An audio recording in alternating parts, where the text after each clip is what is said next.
Everyone, welcome back to the Energy Blueprint Podcast. I'm your host, Ari Whitten, and today I have with me a very special guest, Carl Lanore. And did I pronounce your last name right? Yeah, that was good. Yeah. Okay, perfect. So Carl was once a 300-pound man, and at that time he discovered that proper nutrition and exercise are the keys to good health. His transformation became the catalyst that drove him to help others. He's now on a mission to help people regain their health and vitality. Through his podcast, Superhuman Radio, he exposes the harsh realities of the food and medical systems we live with, and gives people information that has the power to change their lives. And I also want to add a personal note, because this little sort of bio that I just read, kind of almost gives a picture of just like one guy. He lost some weight and kind of now he's telling his personal story. But I also want to add that I personally follow Carl's work, and he's been interviewing experts for 13 years now? 13 years, the third week of November. Yeah, and he is just a wealth of knowledge on a wide variety of topics. And so I'm super excited to do this interview. And I want to talk about things related to fatigue and energy. I also want to talk about things related to longevity. So I know that we're going to get into good stuff here. So welcome to the show, Carl. Thanks for having me, really. Yeah. So like I said, you've been doing this podcast for 13 years. 5 days a week, 13 years. Yeah, 5 days a week. So that's a lot of shows. I'm either really good or really stupid and don't know enough to stop doing it, one or the other. Yeah. So, and you're just a wealth of knowledge. I know that longevity and anti-aging are particular interests of yours, and you've done a number of shows on all sorts of facets around that. As a sort of general lead-in to this whole topic, what is your sort of general overview of like a paradigm level understanding of how to approach optimal health and longevity? So we have to look at evolution for that. And we don't really have to go all the way back to, in fact, it's inappropriate to go back to paleo time, because our genetics have changed so dramatically from that period of time forward. You probably just have to go back 4 or 5 generations to understand that. And when we look at evolution, we discover that all of the inappropriate things we do today that are leading to the diseases of modernity, are very obvious, very, very obvious. When you put them juxtaposed against the backdrop of evolution. And so, what are the things that you need to do to live a healthy and long life? Number 1, you must respect your sleep. Number 2, you have to eat a diet that is predominantly of real foods. And what I mean by real foods is these are not things that someone is preparing for you. It's not in a box. It doesn't have a label on it. You must be active. I don't care if that's standing at your desk, or if that's CrossFit, or if that's jogging or biking or swimming, but you must be active. And I love these new, I have an Oura ring on its way. It was gifted to me by Ron and Shannon Penna over at Quest Nutrition, and I'm waiting for it. I think that these devices, we need to take advantage of them, because look at me. I've been sitting at this desk now. I did my show at this desk. I've been working at this desk, and now I'm doing this show. I sit so much more than I want to. Activity is critical. And when you start like reciting these things, if you go back 4 or 5 generations, your great grandparents probably farmed. They got up early in the morning and they worked. They literally worked getting the food that they were going to eat that day. They were driven by day-night cycles. So chances are, a fire in the hearth didn't throw that much light, and you probably got tired and you were in bed most likely around 9 p.m. at night. They ate real foods. They slept good. And then also their environment wasn't this cornucopia of poisons we live in today. We live in a soup, and I use the word soup specifically because we live in a soup of RF and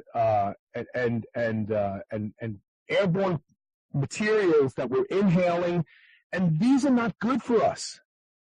And what is RF for people unfamiliar with that? I'm sorry, radio frequencies, right? So we all know, like, for instance, I just had Dr. Dale Bredesen on the show today for the second time in 4 years. I had him on 4 years ago before anybody even knew who he was. Now he's reversing Alzheimer's disease. And so I asked him today, I said, let's build on the interview 4 years ago. How about cell phones? There's good research out now that shows that having a cell phone conversation with it up against your head for 10 to 15 minutes actually makes the area of the brain being exposed to the radio frequencies insulin resistant for like an hour and a half. Wow. And long-term insulin resistance is associated with Alzheimer's and dementia. Like, he said, yeah, that's on our radar. They have a new category of pollutants now. And these are electromagnetic pollutants. What are they doing to our bodies? Just because we can't see them doesn't mean that they're not doing something. Yeah. And so if you go back 4 or 5 generations, you look at your people, you look at the foods that were indigenously available to them in the regions of the world that they came from, you can build the base foundation of your diet and what you should be eating. And if you look at these things that are gifted to us through modernity, where we sit all day and we watch television, we can get a full meal at midnight before going to bed, these are the problems. Now, just to play devil's advocate, and I'll first say that I completely agree with what you're saying, but you encounter sometimes this narrative, and I'm sure you've heard it many times before, but some people are kind of looking at the past, sort of our ancestors, as like, oh, these are people who died at age 30. That's not true. And why should we look to them as a picture of health? This makes no sense. So the first thing is, everybody thinks that, but is there profanity allowed on your show? Yeah, by all means. That's bullshit. So I was just in Ireland, a country that has a 6,000-year-old history, okay? And I stood in the courtyards of churches that were built in the 7th and 8th and 9th century. And there were tombstones that took us a long time to be able to read because they were so weathered and so worn, of people who lived to be 80 and 90 years old. So theoretically, if the medical orthodoxy was telling us the truth, like, oh, the reason we have so much disease today is because we're living longer, people only lived to be 30 and 40 back then, well, that's not true. And when you examine it and you use critical thinking, you say, wait a minute. So in the 8th and 9th century, people are living into their 8th and 9th decade of life. If we're living longer, we should be living to be 140, 150 by now. But we're not. And in fact, if you look at the World Health Organization's most recent postings about countries and lifespan, we are now down at the bottom with all the drugs that everybody takes and all the, oh, this is what you should do. And we're dying younger and younger. And it's actually going to get worse. So in the next 20 years, our lifespan numbers in the United States are going to go down. You know why? Why? Because children are getting colon cancer at 9 years old now. You're going to have, we had plagues in the back in the old days that wiped out 8 or 9 million people in a season, right? We have a slow plague going on right now. There's children that are being born right now that won't have children because they will die or get a disease, and the treatment for the disease will make it impossible for them to have children. So we're going to have that same renaissance, that same thinning of the gene pools that happened in the 1600s and the 1500s. It's just going to be a slower process. Mm-hmm. But it's happening right now. So whenever people say to me, well, they only used to live to 30 and 40, I immediately say to them, have you ever been in a cemetery that's a couple hundred years old? And they always say, well, no. Then how do you know that's true? Because you're just repeating a lie at that point in time. Yeah, well, there's also one other layer to this, which is the statistics get confusing and misrepresented when you figure in child mortality rates. Absolutely. When you have infant mortality, in the process of birthing, you have the mother and the child. Think about this. You had the mother and the child dying at the same time. You know what that does? Yeah, you had the mother and the child dying at the same time. That's going to pull the statistics down dramatically. But yeah, if people would just go walk in an old cemetery, just go, this guy lived to be 60. That woman lived to be 80. Wait a minute. I thought these people were dying at 30 and 40. What the hell gives? Right. It's all a lie. It's all a lie. Yeah. Yeah, and to be clear, there have been genuine breakthroughs, like in safe birthing, for example, and minimizing child mortality and antibiotics. You know, we all like to jump on antibiotics because they are overprescribed. But antibiotics were game changers. They were things that people died, sepsis, they died from that. Yeah. A wound, you know, a farm implement gouges the leg, they'd sew it up and they put booze on it, and that person would die of an infection. That doesn't happen anymore. Right.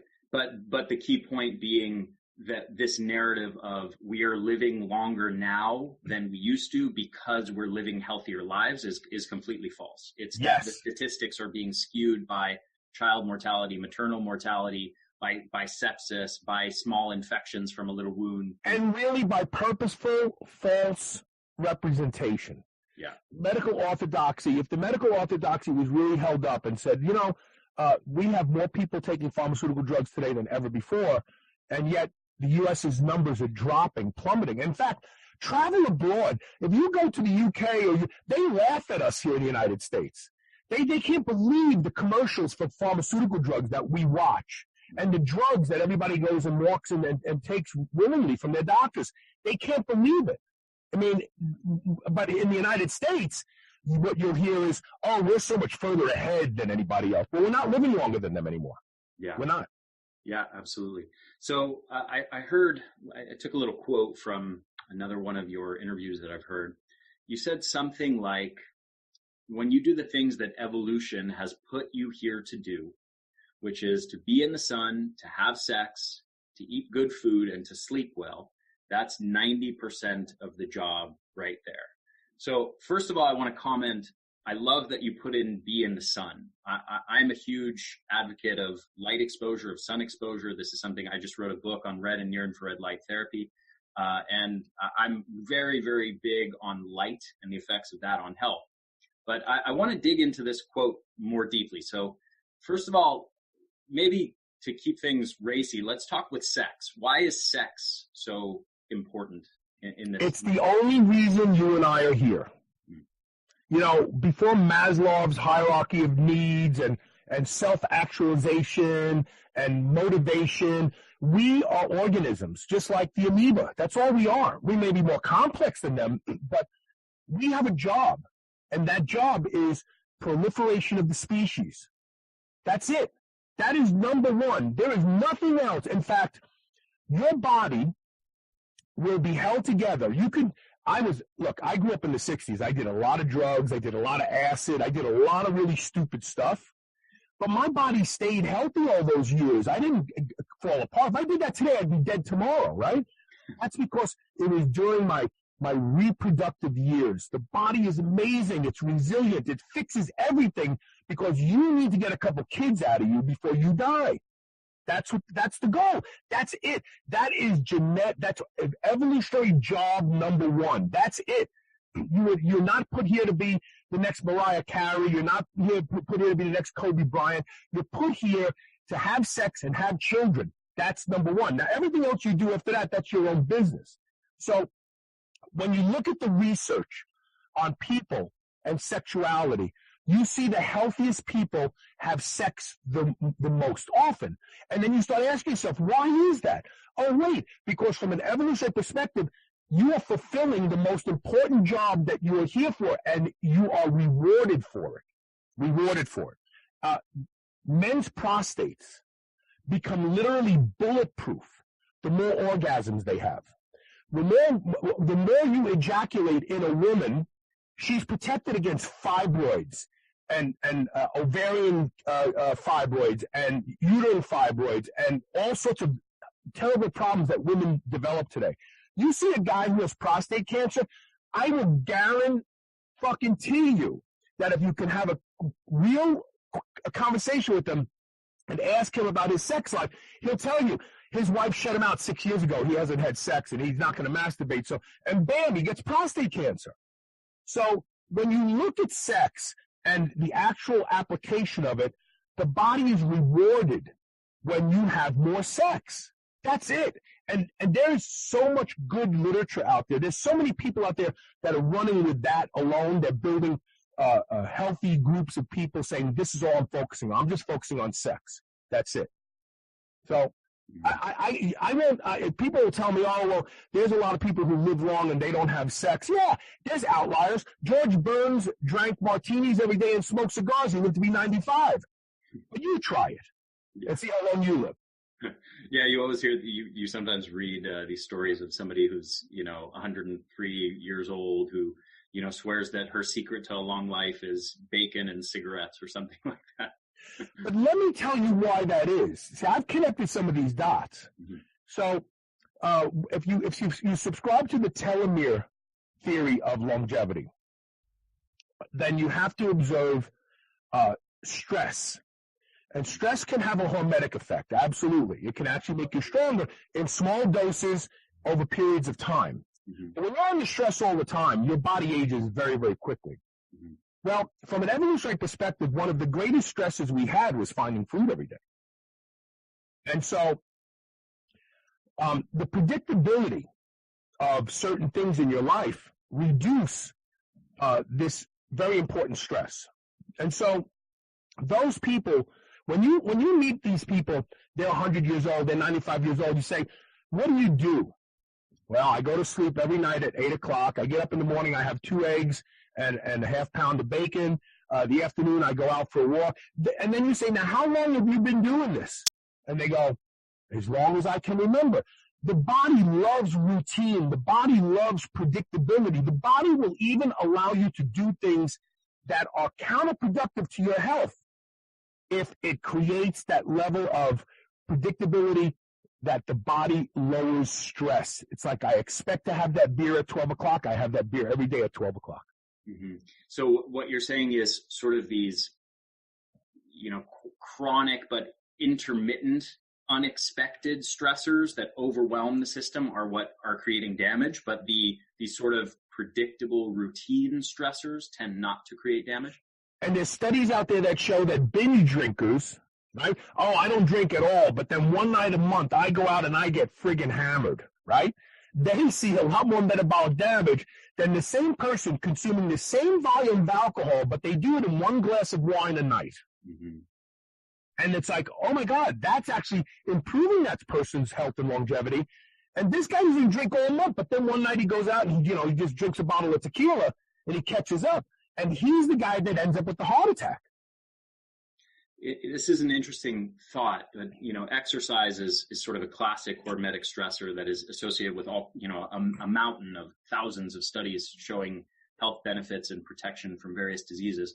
But through the lens that you're talking about, in somebody who is not consistent with their exercise, maybe they go through bursts of a few weeks where they're really excited about exercising and dedicated to getting in shape, and then they kind of fall off the wagon. And then a few months later, they get back into it.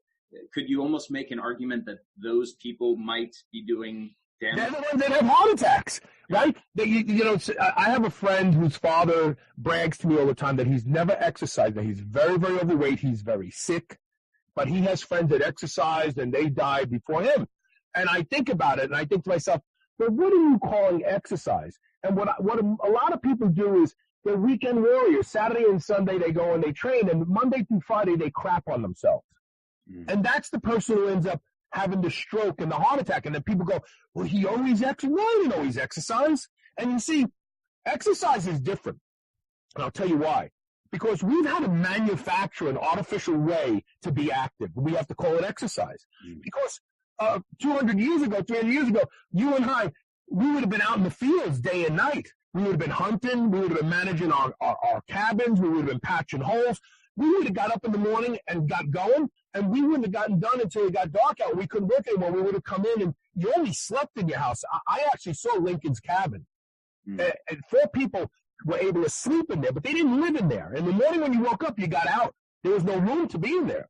Yeah. And so when you look at this exercise, it gets a little cloudier. Because what we're really trying to do with exercise is somehow compensate for the lack of activity that modernity has cursed us with.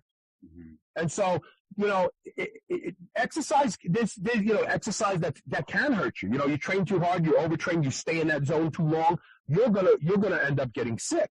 I mean, we see a lot of Olympic athletes that are always on the verge of getting the flu or the cold because they push themselves so hard, their immune system starts to shut down. Yeah, when I went through several years where I was, kind of chronically overtraining and, doing 2-3 hours a day of intense exercise. And I was kind of, if I pushed my workouts too hard 3 days in a row, I would always seem to run down my immune system and start to come down with something. So yeah, it's definitely not that hard to get there if you're. And now let's take warriors for a second, real warriors, right? You can go back in time or you can go to today. The guys who actually do the shooters in the military, special forces and stuff like that, they're not doing CrossFit. They're not doing powerlifting, right? What they learn to do is put an 80-pound rucksack on their back and walk for 15 miles and 20 miles. They're just walking. That's all they're doing. And you'd say to yourself, well, what does that do? Because that is the core of human evolutionary, what's the word I'm looking for? I guess activity, okay? We walked all around this globe, this earth, finding better circumstances, better food sources. During the Ice Age, 40,000 years, we went other places. We couldn't stay there. We were going to freeze to death and die. So we walked for long distances. In fact, Dr. David, oh God, I can't believe, it'll come to me. But the guy who wrote the story of the human body, he's been on my show. And he's Lieberman. Yeah, Lieberman. I wasn't sure.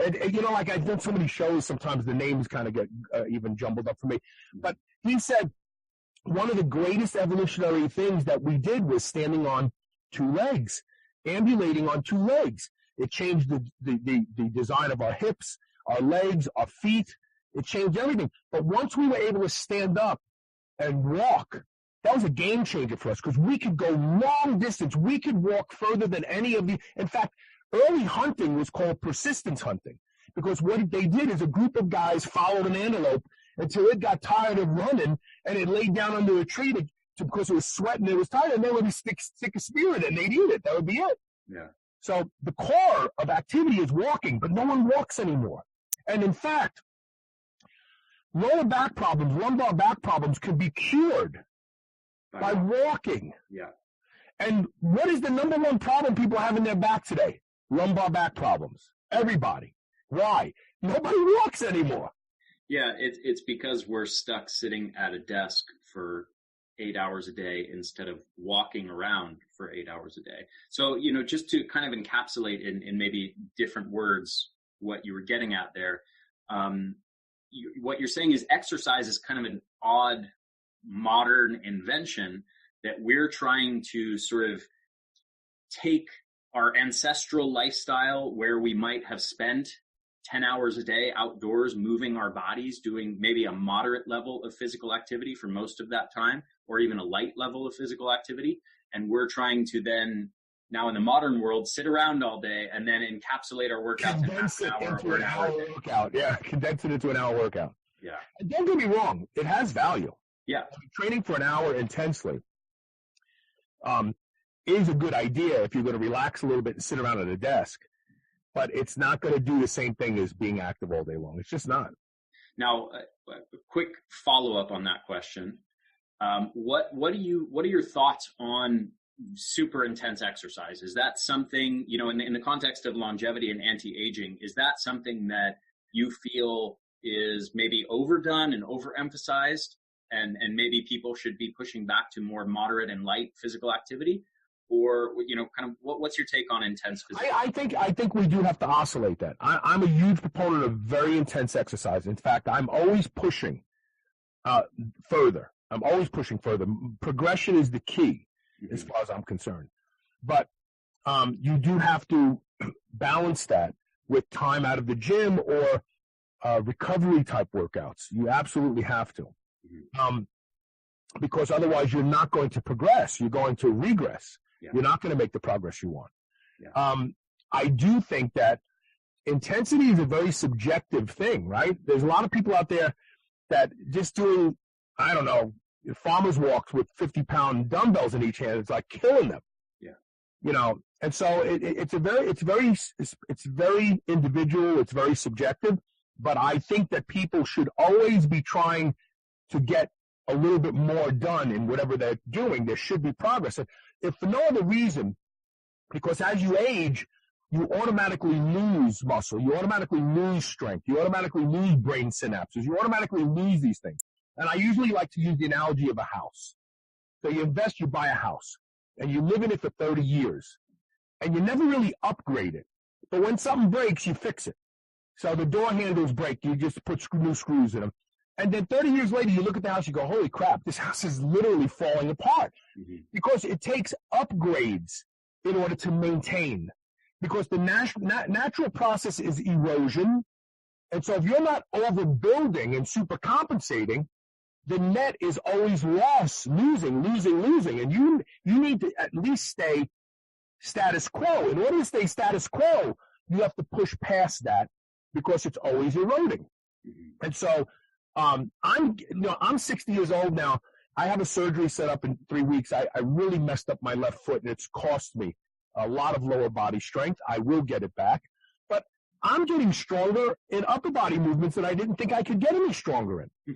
And so this idea that, you can't, if your mindset is to progress and you do it smart, not every day. You can't go in and crush it every single day. You need to be a little more patient. This is a long distance project. It's not a sprint. And you absolutely can increase your strength, increase your muscularity. And look, the linkage between strength and longevity have been established. There's no arguing it. Mm-hmm. Look, a strong organism, right? You have a virus and you give it a little bit of an antibiotic, not enough to kill it, it gets stronger. Then you have to give it even more than the original amount to kill it. Yeah. We're an organism. Strength is strength. We're strong. We can resist illness if we're strong. And so the linkage between physical strength and vitality has been well established. So I think that it's a smart thing to pursue strength. And that's why I don't talk about bodybuilding. I talk about physical culture. I don't care what it is you do that you love, but you must be physical as part of the longevity prescription. Absolutely. Yeah, well said. I want to talk about the next layer of this story, which is sun exposure, kind of going back to that quote of yours. So why is the sun important? And I know also, because I've heard you talk about this, something that is a huge misconception that I want you to talk about is that a lot of people think of, the sun and vitamin D are equivalents, and I can just pop a vitamin D pill and then I get the benefits of sun exposure. So why is that not true, and why is the sun so important? So first of all, the sun, the question should be parallel to, why is breathing so important, right? So we are not anaerobic organisms. There are plenty of anaerobic organisms out there that don't need oxygen in order to proliferate, but we happen to be an organism that needs oxygen. So breathing is important. Now, we are also an organism that needs the photochemical reactions in our skin that have actually molded us and influenced the trajectory of our species over the past 2.8 million years. I'm just talking about Homo sapiens. That was 4.6 if you want to go all the way back to our prehistoric ancestors. So sun played a role in what we have become. And it's as stupid to think that sun is bad for us as it would be to say breathing is bad for us. It really is. But the problem is the misunderstanding of what causes skin cancer, which I'm going to talk about after vitamin D. So the skin produces a lot more than vitamin D. One of the most important things that the skin produces is called melanocortin-stimulating hormone. Melanocortin-stimulating hormone is the reason you get tan. And it is, by the way, one of the most powerful resolvents and anti-inflammatory agents in your body. Every cell has receptors for melanocortin. There's 5 different forms of melanocortin. There's 5 different receptors, and they all influence both inflammation and the resolution of inflammation. Number 1. Number 2, the more you're in the sun, the leaner you get, because melanocortin-stimulating hormone stimulates energy utilization. Okay? And probably because we're being rewarded. We're in the sun. You know, a lot of the vitamin D research never pans out. And why is that? Well, they look at areas of the world close to the equator, and they go, wow, people who live near the equator, they're in the sun a lot, they don't get atherosclerotic plaque. Must be vitamin D. Or they just don't get the cancer that everybody else goes. That's an interesting one, right? Must be the vitamin D.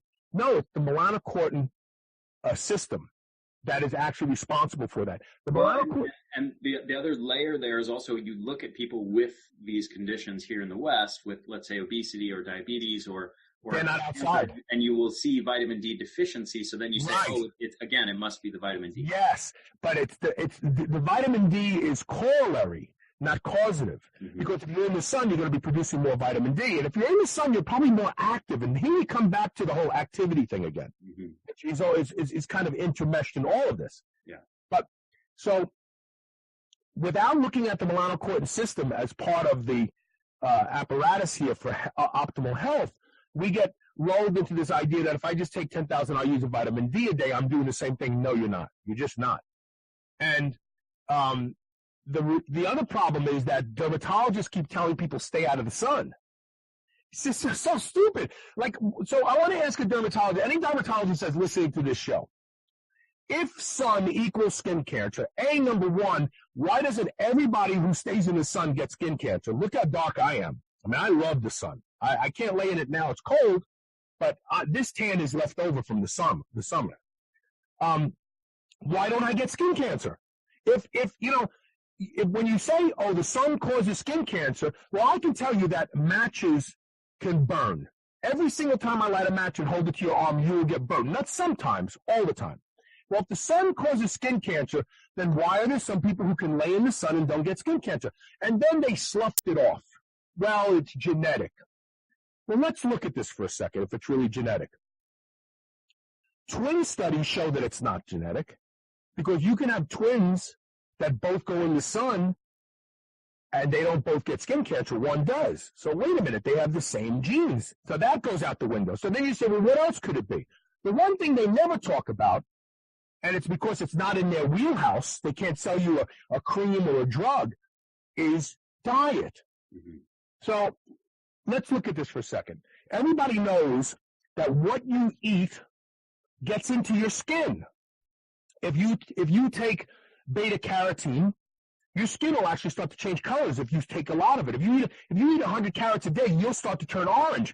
That means that the carotenoids in the orange are getting into the skin. And we also know that there's studies out there that show that astaxanthin, taken before going in the sun, can protect against skin cancer. So can retinol palmitate, real vitamin A, protect against skin cancer. So if these things that we put in our mouth get out into the skin and can protect against skin cancer, then the flip side of that is putting things in your mouth that get into your skin that are photoreactive and become, they turn on oncogenes. And so no one talks about this. The reality is that all skin cancer comes from diet. The sun, it's like saying matches cause house fires. No, they don't. If you light the drapes on fire, you got a house fire, but matches don't cause house fires. And the sun doesn't cause skin cancer. You got to be eating a lot of fake ass stuff slathered with petrochemical pesticides and herbicides. And that stuff's getting into your skin, and it is photoreactive, and it causes skin cancer the same way that astaxanthin wards off skin cancer. But the dermatologists won't tell you that. They just tell you, put on SPF 80, wear a lot of clothes, stay out of the sun, and then you start to see plaque buildup. Interesting. There's a relationship between sun exposure and atherosclerotic plaque. The University of Arizona invented melanotan 2 as a way to therapeutically prepare light-skinned people's skin for sun exposure. It's melanocortin stimulating hormone at 1,000 times stronger than the stuff your body produces. So you take small doses 50 micrograms, 100 micrograms, you get tan in like 5 days. Then you go in the sun, you don't get a sunburn. Wow, that's interesting. But here's something else interesting about it. They did a study on rodents, a genetically predisposed atherosclerotic rat. They were rats. And what they did was they gave them melanotan 2. And the arterial intimal inflammation went away. Because remember I said melanotan 2 is a powerful resolvent, a powerful anti-inflammatory. The intimal inflammation went away. The plaque was reabsorbed. So they equated this to if a person stays in the sun for 1 year, all the plaque in their body would literally have been reabsorbed. Mm.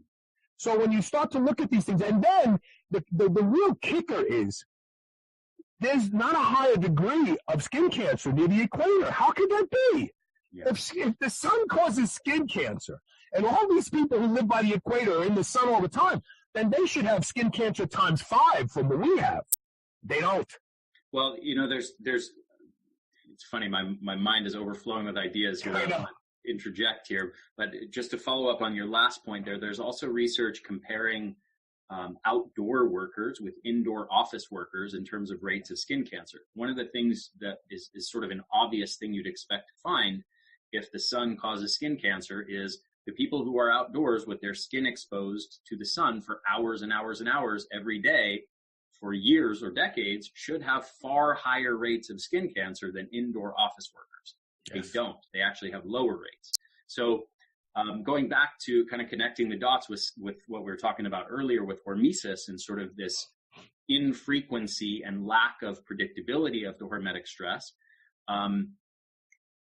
what I think what really will, is kind of explains the connection between sun exposure and skin cancer is people who are not getting sun exposure most of the time, and then they go on a vacation where they get tons and they get sunburned, and then they actually cause skin damage from way excessive skin exposure beyond what their body's adapted to, especially combined with poor diet and the photoreactive substances and the lack of phytochemicals in the diet that are protective substances. Now you're creating irreparable DNA damage in your skin. That infrequent sort of toxic exposures to the sun is going to explain that link, but that, again, those outdoor workers who are getting sun exposure regularly below the threshold of sunburning, they're protected from skin cancer. Yes, absolutely. Absolutely. Yeah. The part of the problem with our species today is we've lost all of the instinctive critical thinking mechanisms that have actually gotten us out of the caves and to this point. Everybody is looking to a book to teach them how to raise their kids and how to have a good relationship, and they're turning to physicians and asking them, well, what should I do about this? And the reality is we've kind of lost critical thinking. Like, if you hear these facts right now, like we're talking about, I challenge the people in your audience to go and look them up. And then when you see that this is accurate, then ask yourself, why are you putting all that banana boat SPF 80 stuff all over your body when you go out in the sun? Why don't you do what your ancestors did and just slowly, as the seasons change, get more sun exposure, and you'll be prepared by the summertime. Yeah. You don't need all that stuff. And then, quite frankly, there's a whole other group of work that's showing that those nanoparticles that they put in those things, titanium oxide stuff, they are small enough to breach the stratum corneum of the skin and get into the skin. And we don't know what that's doing inside the body. Get into the bloodstream. Absolutely. Yeah. Absolutely. Yeah. I'll also add, I don't know how much you've explored photobiomodulation with red and near-infrared light, but I think that's another big layer to the story of the benefits of sun exposure. Mm-hmm. And there are a number of different mechanisms that's active through, but that red and near-infrared light is actually penetrating through our skin a couple inches into the body and is affecting mitochondrial function and energy production, is acting as a form of hormesis that's strengthening the mitochondria and the internal antioxidant and anti-inflammatory and detoxification systems of the cells. And there's also some research that it may interact with chlorophyll metabolites and help the regeneration of CoQ10 into the active form ubiquinol. Right. And it's also affecting retrograde signaling. So it's literally affecting signaling from the mitochondria to the nucleus, which is affecting the expression of a wide variety of different genes that are involved with cell defense mechanisms and anti-inflammatory systems. So it's literally affecting your gene expression. So yeah, I agree with what you're saying 100%. I think the sun is absolutely vital. And I think, the people who are trying to reduce this down to just vitamin D are painfully ignorant of what's really. See, part of the problem with that is that that's what people want to know. Yeah. What's the one thing? Tell me what the one thing is. And unfortunately, if we were an amoeba, I could tell you what the one thing is. But we are the most sophisticated species on the planet. And there is nothing about us that's just one thing. Nothing. Mm-hmm. So, and the reality is that people need to invest a little more time learning and understanding and not going, oh, well, I'll just listen to the Today Show tomorrow morning. They're going to tell me, how to do this and how to do that. No, you can't. It takes a lot longer than that. Yeah. Yeah. So one other thing I want to make sure that we get into is iron overload. And this is actually something I discovered, I would say, more in the last couple of years, relatively new for me. I've been studying health for over 20 years at this point, and I really didn't pay much attention to this issue. But I've discovered that there is enormously strong data around blood donation as being a very, very powerful way to improve your health and protect against disease. So talk to me about iron overload and blood donating and why this is such an important and yet overlooked topic. I did my first show about therapeutic phlebotomy with Dr. Michael Smith from Life Extension Foundation in 2009. And we reviewed all that data. That show is probably in my archive somewhere at the website. But we looked at all the data. And the summary is this. Because of menses, women have the equivalent of 3 blood donations a year, just from having their period normally. Men obviously don't lose blood unless you've had an accident. And as a result of that, men categorically have much higher iron levels than women. When women go through menopause, they start to develop some of these same maladies. And there are lots out there who started to say, well, it's because they're accumulating iron. So a lot of people poo-pooed it. Oh, well, let's look at iron overload for a second. And let me first say that it was a novel idea a decade ago to think that, oh, wait a minute, like my testosterone and your testosterone levels optimal may be different than what the lab work says is optimal, right? So now we know individualized medicine. So it's individual. Okay. But for some reason, iron has been relegated to like, no, this is everybody. And that's a mistake, first of all. If you're Mediterranean like me, then chances are you were eating a lot more chicken and fish and lamb and not as much beef because cows were used for dairy. They were used for cheese. They were used for ricotta cheese. They were used for milk. They were used for these kind of things. And now that I finally have woken up to all this and I think back, I don't remember. My father maybe ate 6 steaks in his life that I ever saw. My mother always made chicken. She always made fish. She always made lamb. But then there was a lot of vegetables in our diet as well. And so I actually used to do shows regularly about periodic blood donations, and I was even doing it too, up until 2 years ago. So 2 years ago, for whatever reason, I stopped doing my every other month Red Cross visit. At the same time, I always ate a pound of beef a day, always. But around the same time that I stopped donating blood, I upped my beef intake. And at the end here, just a few months ago, I was eating 2.5 pounds of beef a day. Now, keep in mind, this was not the carnivore diet that has become the zealot rage today. I just liked beef, and it was easy. I could swing through a Wendy's, and I'd order 6 patties, and that's 1.5 pounds, and that would go down really easy, and I'd do it a second time later in the day, and I was done. But I would have vegetables. I would eat avocado. I would eat other stuff, too. I wasn't restricting anything. Well, about a year ago, I started developing some symptoms.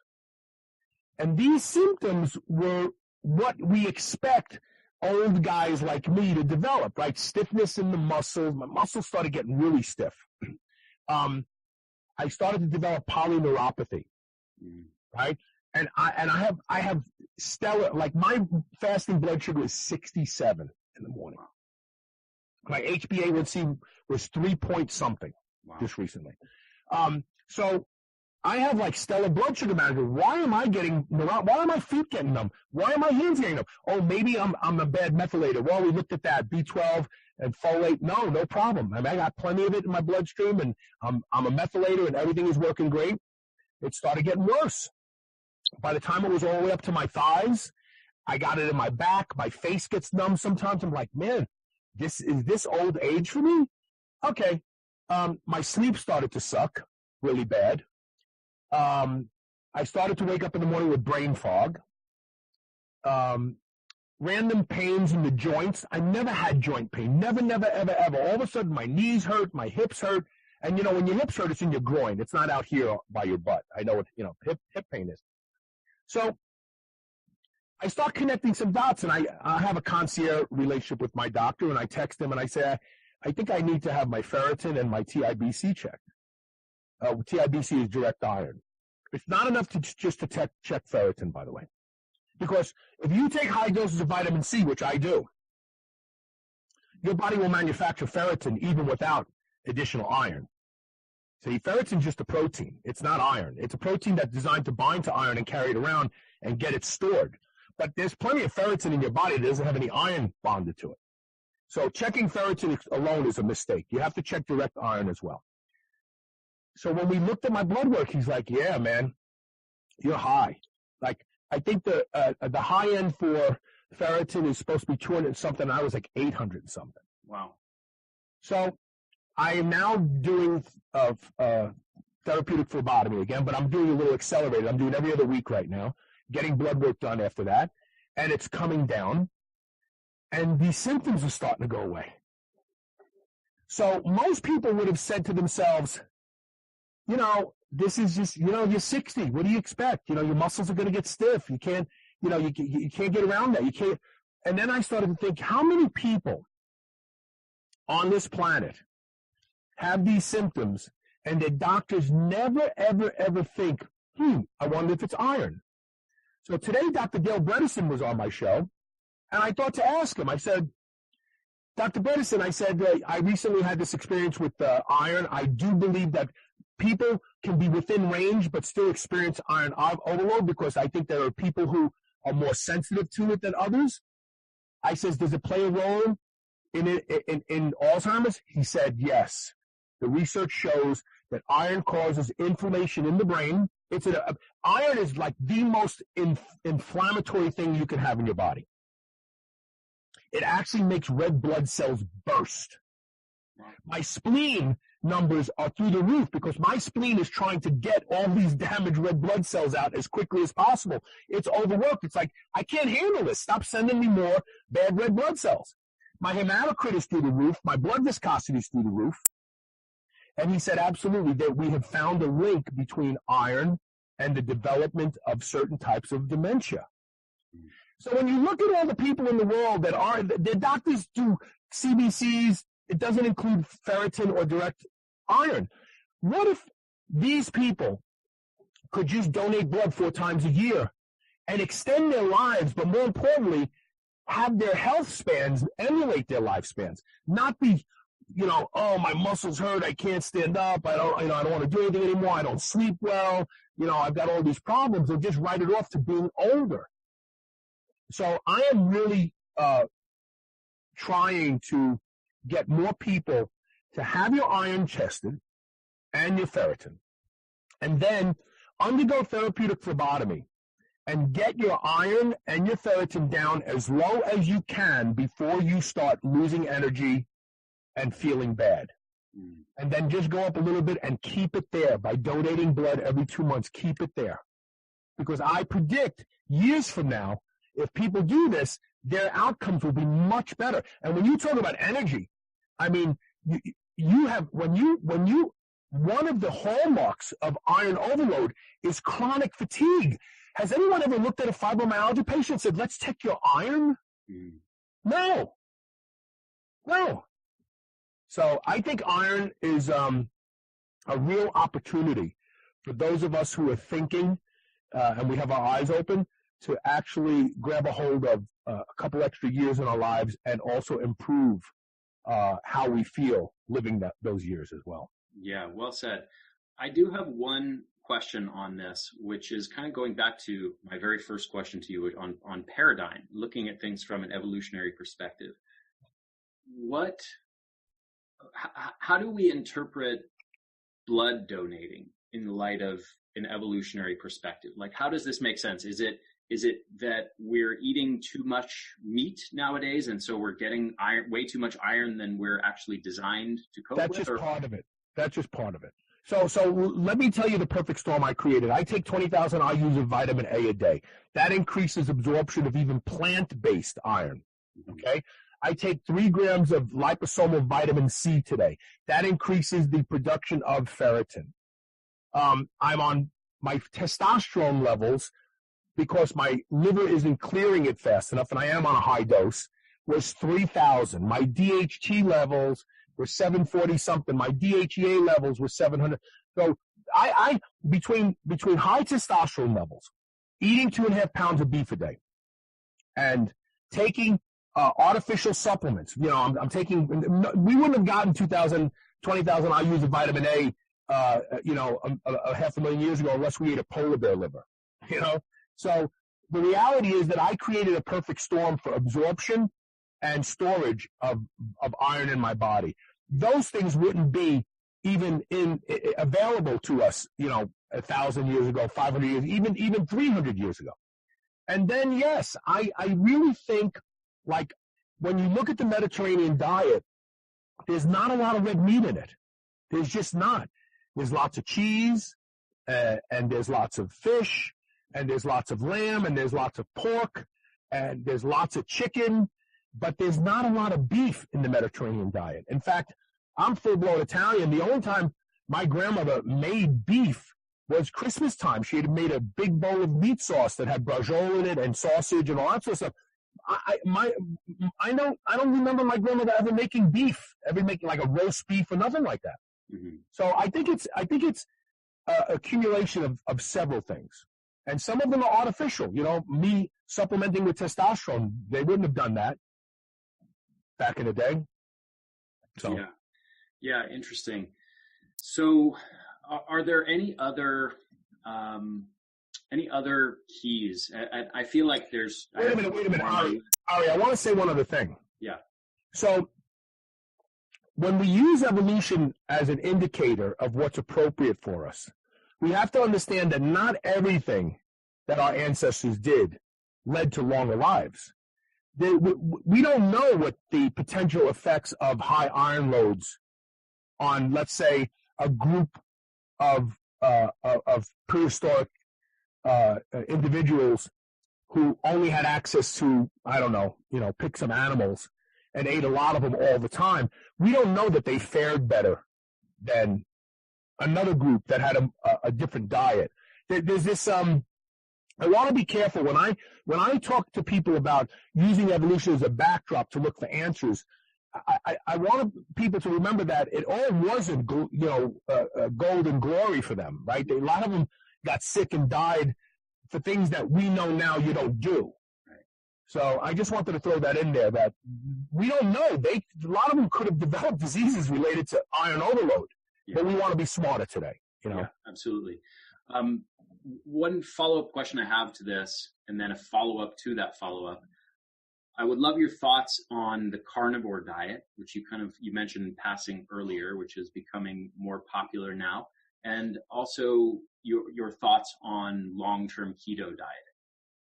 So all of these diets are highly restrictive, and they're not realistic for long-term. They're not realistic for doing for long periods of time. This is somewhere we do look at evolution. We evolved to produce ketones because our prehistoric ancestors underwent famine from time to time. And so we were selected for the people who weren't metabolically flexible probably became food for animals because they fell down and passed out, and those were the metabolically flexible, we're their offspring, guaranteed. But they didn't embrace that. They were like, wow, I feel so good when I'm starving. I think I'm just going to starve a lot longer. And so today, we have people taking intermittent fasting way too far. We have people taking, a high-fat diet way too far. And quite frankly, we have people taking the all meat diet way too far. Can you do it for 16 weeks? Absolutely. You can do vegan for 16 weeks, before you start developing metabolic problems due to nutrient deficiencies. But the problem with all these diets is this. There's a study done in December of 2015 that appeared in Psychology Today. And the study title was, Why Do Vegans Have Greater Mental Illness Than Omnivores? And what the study came away from was that these people were sick already and they were looking for a diet that would make them feel better. And the vegan diet did, in fact, make them feel better for a while, for a time. And in the brilliant words of a man I have a lot of respect for, Ron Penna, the founder of Quest, he once said to me, Carl, sometimes it's more important what you stop eating and not what you are eating. So when you look at all these diets, you look at the carnivore diet, you look at the keto diet, you look at the vegan diet, if it's done right. If vegan implies vegetables. If you're eating Pop-Tarts and Hot Pockets just because there's no animal proteins in them, you're not doing a vegan diet. And even if you look at the paleo diet, these four diets, there's a million people that will tell you they saved my life. I went keto, it saved my life. All my symptoms went away. I went carnivore, it saved my life. I went paleo, it saved my life. I went vegan, it saved my life. Because of what they stopped eating. And when you look at these diets, if you make a circle, you'll see that they all overlap in one area, and that's predominantly shitty carbohydrates. Man-made garbage. Like, they're out of those diets. But people seem to think, oh, no, it's the high fat. Oh, no, it's the high. So I think that there is, in fact, therapeutic value to eliminating certain things from your diet. And if the only way you can adhere to that is to eat meat all the time because you like it, and you do it for 12 or 16 weeks, and you lose some weight and you feel great, but then you got to start to incorporate things back into your diet. And I love Sean Baker. He was on my show before he even started the N=1 that led to what the carnivore diet is today. And I think the guy is super smart, and I have a lot of respect for him. At the same time, I think that when your diet comes with a membership card and an annual cruise, you're eating that way for the wrong reason. Yeah. That you don't select your diet based on you want to be part of a group or friends. You select the diet based on its sustainability and its ability to produce health. And the carnivore diet remains to be seen that for what period of time you can do it without starting to get not feeling good. And there will be people. And that's why I started doing the Iron Overload shows, because there's a lot of people pounding down 2 and 3 pounds of beef a day, and they think, man, I feel so good. This is great. But if they start getting high iron, they're going to start feeling really crappy, and they're not going to understand why. They could mitigate that by donating blood every couple months, and then they can eat the carnivore diet for a lot longer. But again, it's these diets are very restrictive. They're not practical to be on for the rest of your life, and they're telling your body that you're really, if all you have is meat to eat, your body doesn't want that. I know Sean likes to say that you don't need vegetables.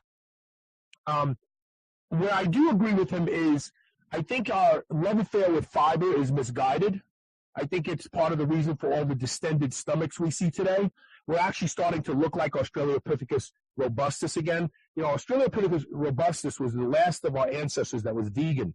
It ate branches and twigs and dirt, and it had a big jaw and crushing, molars, and it ate all day long. 90% of its waking time was finding and chewing food.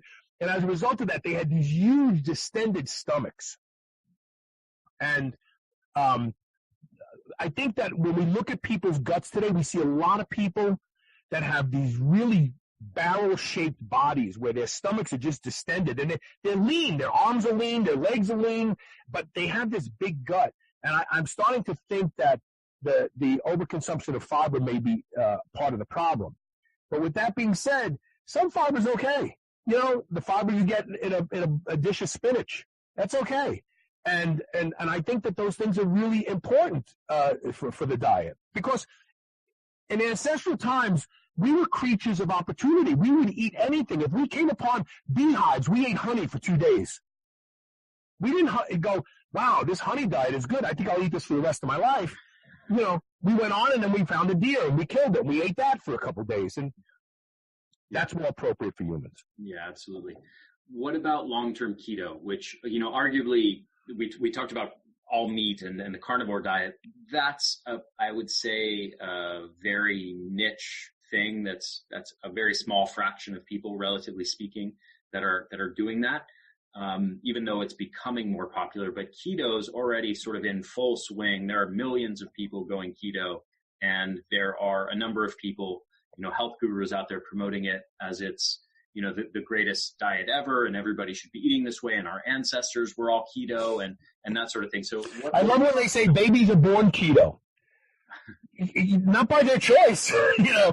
I mean, and I don't even know that that's actually true, but it could be, it may not be. I don't know that anybody's testing babies for ketone levels at birth, but the keto diet is very different than any other diet. And that's why it actually has drug-like effects. You know, you can actually reverse astrocytoma, glioblastoma, brain tumors by going keto.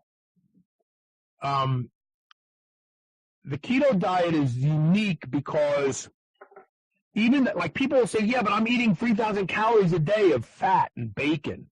Like my body doesn't think it's starving. Actually, it does. Ketones are a signaling molecule. They're not just an energy substrate. And in fact, prolonged high-dose keto will actually alter mRNA in a father's sperm and in a mother's egg to program the offspring to be prepared to come into a nutritionally hostile environment. It'll actually program that child with more of what we call thrifty genes, so that child will actually, if that child doesn't eat keto, they will get fat. And so Joel Green, who's brilliant, we've done a couple shows on this, and we've actually talked about, like, if you're one of those couples, like you and your husband, you're both keto, and you're posting your keto strip reading, oh, you know, I was 2 millimoles this morning, and he was 4, and we're keto as fuck, oh, this is so great, and then you get pregnant, you're going to have a baby that's going to have some real issues with staying lean, because the body is going, man, this is a really nutrient deficient diet. It's not only nutrient deficient, it's mineral deficient.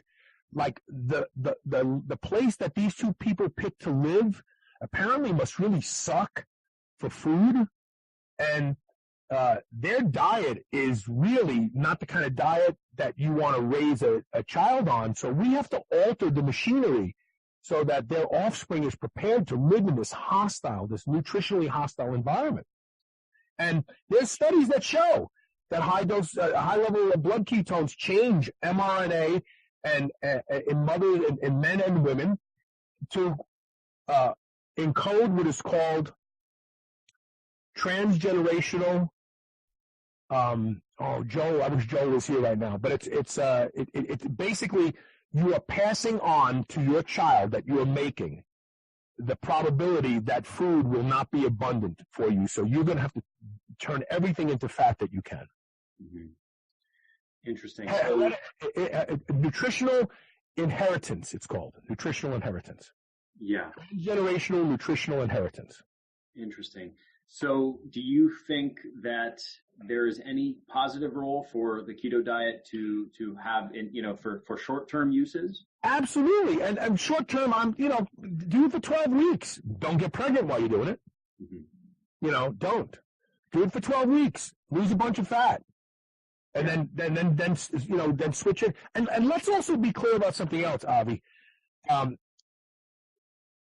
Any diet that produces ketones is the ketogenic diet. So if you're eating 600, 800 calories a day, but it's vegetables and it's meat and it's a little piece of bread here and there, and you're staying under the threshold of energy that your body requires to get through the day, you're going to produce ketones. You're definitely going to wake up producing them. I mean, in a 16-hour fast, I get to 1.2, 1.4 every day. But I don't stay there all day. I don't go, oh, this is great, I'm going to stay there. I break my fast after my workout. But really, this idea that the only way to do the keto diet is to eat, tons of fat and bacon and all that sort of stuff, that's not right. You can produce ketones eating a variety of dietary templates if you do it right. Mm-hmm. And also, I'm not going to be mean, but there are people out there who are like keto gurus, and they look like shit. And I don't care what they say about, well, I just had my blood work done and it's great. That I don't care what you say about that. You can tow a Winnebago with a Vega, and it may run really good for a year or two, but eventually it's going to collapse. It's going to fall apart. Mm-hmm. So there's plenty of people out there doing keto that they just don't look good. And like they've been doing keto 2 years. It's like in 2 years you still haven't been able to get lean. It's not working for you. You need to do something different. Yeah. My last question to you, well, I maybe have two more if you have 5 or 10 minutes. I'm real curious. I want to cover the Dale Bredesen stuff because we had talked about that prior to starting to record. I know you just talked with him. You interviewed him for the second time today. What are your biggest takeaways of his work and his thoughts on optimizing brain health? It's not about brain health. His work is the seminal work on anti-aging. Mm. The name of his book is The End of Alzheimer's.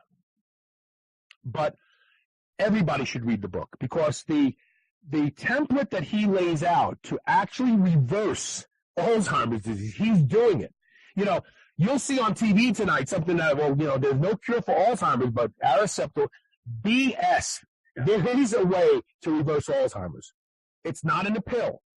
It's a lifestyle change. Alzheimer's is a disease of lifestyle. Mm-hmm. You have genetic predispositions. There are genetic predispositions, the APOE allele, APOE4, I think it is. You can have a higher risk of developing it, but you don't have to develop it. There's plenty of people out there who have the genetic markers for Alzheimer's. They never develop it. So I would say that what Dr. Dale Bredesen has done is I could shake his hand and make it a deal with him and say, I'm going to change the name of this book. We're going to reprint it, and we're going to call it How to Live Longer and Be Healthier. Because that's really what is at the core of his approach to addressing the disease itself. And the reality is, as we said before, all these diseases today are diseases of modernity, including Alzheimer's disease. Mm-hmm. And in fact, I would venture to say, people like to say, well, the number one killer is heart disease, and the number one killer is autoimmunity. Every disease that is popular today can be tracked back to autoimmunity, and autoimmunity means your gut. But yeah, everybody should read his book, and don't be afraid. Somebody's going to say, "Oh my God, do you have Alzheimer's?" No, this is the book to read if you don't ever want to get Alzheimer's or any other disease. Yeah, this is the book. Yeah, well said. I just want to comment on one thing, which is we have these pharmaceutical companies who are spending billions of dollars trying to find a drug cure to Alzheimer's, while Dale Bredesen is over here reversing it. And they're trying to find a cure. I think this is a fundamental issue of paradigm, and that's why, again, going back to the first question I asked you to start this interview, what is your paradigm of health? I think that is a super important question to ask anyone that you're taking health advice from. Because if we look at this Alzheimer's thing encapsulated, in this, pharmaceutical companies are spending billions of dollars trying to find a cure through a paradigm that basically says, let's look at, the brain tissue of Alzheimer's people with Alzheimer's under a microscope, see what it looks like. Let's do biochemical analysis. Let's figure out what these, amyloid plaques are made out of. And let's figure out, the enzymes involved in the synthesis of the amyloid plaques. And then let's come up with a drug that interrupts whatever enzyme is involved in this or that process that is involved in the sort of the sequence of events that takes place in Alzheimer's disease. And they've been doing that. They've spent enormous sums of money with basically nothing to show for it. And then you have Dale Bredesen over here basically looking at things through the paradigm that you presented earlier in this interview, which is what is going on in the modern world that is causing this epidemic of brain disease and Alzheimer's, and how can we systematically identify what are those components of the modern world, the modern environment, the modern lifestyle, and then fix all of those things. And by doing that, he is actually reversing Alzheimer's disease. So, do you know what beta amyloid is, what its role in our body is? I've heard a number of different theories on that, but I'm curious what the beta amyloid. Okay, so the only reason why I know about this is because I've been studying a peptide and experimenting with a peptide called LL37, which has the ability to reverse a variety of autoimmune disorders by targeting gram-negative and gram-positive pathogens in the gut, as well as fungi and viruses. It's amazing. Well, LL37 is the baby brother of amyloid, beta amyloid. Beta amyloid is the body's most powerful antimicrobial antifungal. And it's dispatched when the body sees an area that is being overrun by hostile microbes or fungi or viruses. And so when you hear that, I'm sure you're already thinking, so why is the brain producing all of it? Well, because there are hostile microbes and fungi and bacteria that have breached the blood-brain barrier and are getting into the brain. And now when you think about that, you go, wait a minute, that's totally different than what the medical orthodoxy is promoting beta amyloid. They're saying beta amyloid is this harmful thing. No, the body is mounting an attack to protect the brain. And the plaque buildup is actually the sandbag walls trying to push the levee back. Like, keep the stuff out of this area of the brain and keep it out of this area of the brain. And unfortunately, while it's doing that, it's also affecting blood glucose access and uptake, and it's affecting inflammation, because don't forget, the immune system's, when we talk about inflammation, we may as well just say, let's call it the army of the immune system. Oh, I have inflammation in my knee. Wait, let me rephrase that. I have the army of the immune system attacking my knee right now. Because that's what inflammation is. Inflammation is a necessary and important ally or tool of the immune system. That's how it fixes shit. And so beta amyloid, is a very important protein in the body that plays a very important role in protecting the body from being overrun by bacteria and fungi and viruses. So once you realize that, you say to yourself, well, what the hell is going on in the brain that so much beta amyloid is developing there? And that is why Dr. Dale Bredesen has had the success he's had, is because he's addressing it from the root cause, and not like, well, let's make a drug that just makes beta amyloid go away. That hasn't worked. Aricept doesn't work. It doesn't stop the disease progression. And if anything, it gives people terrible dreams and all these other problems. They have personality. And meanwhile, the bacteria or mold or viruses that have infiltrated the brain, that are attacking the brain, that the beta amyloid was trying to stop, now they're having a house party. Like, oh shit, man, we can do whatever we want now. Yeah. We're just going to eat this brain up. Yeah, and to further add to that, I've even seen at least one study where a drug that interrupts the synthesis of beta amyloid, which was theorized to be the quote unquote cause of Alzheimer's, actually accelerated the progression of the disease. Sure, because there's what you basically did is you got a riot, you go into the police, now go home, they'll straighten it out themselves. No, the riot's going to get bigger. Mm-hmm. Yeah. So my final question to you, and thank you for spending a little extra time. Yeah, of course. I'm impressed that anybody wants to talk to me. Yeah. So I want to. It's another quote that you had, and I think this is a nice way to wrap up. You said, "In order to be healthy today, you almost have to be militant about it." Yeah. What do you mean by that? And I know what you mean. I think this is such an important point because there's so many people today that I encounter that are unwell, that are experiencing chronic fatigue or migraines or some other health issue. And they look at their friends and they say, but I eat a better diet and I take better care of myself than so-and-so and they're healthy. So why am I not healthy too? Why can't I just do what everybody else is doing in the norm of our society and be perfectly healthy? So when you get to peek behind the curtain and realize that Oz doesn't have any special powers. I'm talking about the medical orthodoxy, pharmaceuticals, and stuff like that. And all of a sudden, you start to fix your own problems. You become very aware of this phenomenon, and you want to tell everybody about it, right? You're like, I can't believe it, but like my journey. I mean, I had a dysrhythmia. They were ready to put a pacemaker in. I wasn't even 40 yet, and so you want to help other people. And my mother used to say, advice isn't worth anything if somebody didn't ask you for it. So you tell your friends, you know what I discovered? They're like, no, they don't want to hear about that. And so you go off on your merry way and you're building your body and you're getting stronger and you're feeling great.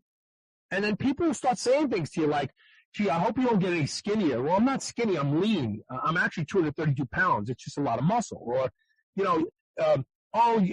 loosen up, have a piece of cake or whatever it is that they say. And if you're not militant, you're going to cave in. And not just once, but every time somebody calls you, come on, let's go out drinking tonight. You haven't been out drinking in like 6 months. No, I really don't want to. I want to get a good night's sleep because I want to go to the gym and train tomorrow. Oh, come on, you're so rigid for crying out. All right, okay, all right. And so you have to be militant today because the pressure to be sick, even though they don't realize it, well-meaning family and friends, the pressure to do things that will make you sicker are in abundance. And you have to be militant. You have to say, I don't fucking care if you don't like me because I'm not going to go out drinking with you tonight. In fact, maybe I need better friends.